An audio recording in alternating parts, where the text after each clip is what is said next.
So we have here Lancer EX na 1.6, naka long throw na intake and headers na 421 boss, 421.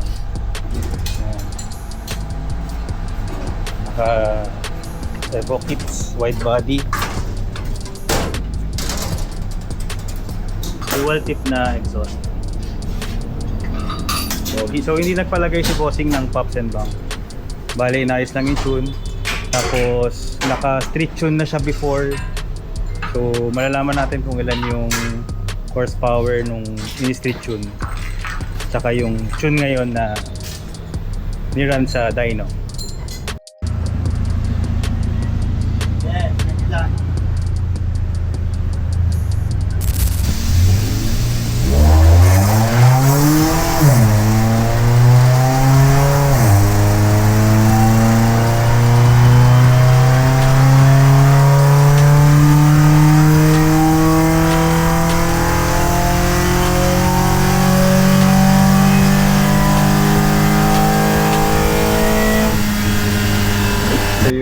Final 103 and 110 foot-pounds.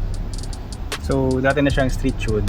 Ito yun, 97 and 106. Tapos binalik natin ng stock, so nakuha is 94. Yun nga lang, dito kasi sa part na to around 3,500 may dip siya. So yun ang naayos natin sa tune. Ito yun, kulay green. Yan, so mas naging linear na siya and nag-gain tayo ng horsepower. So yun.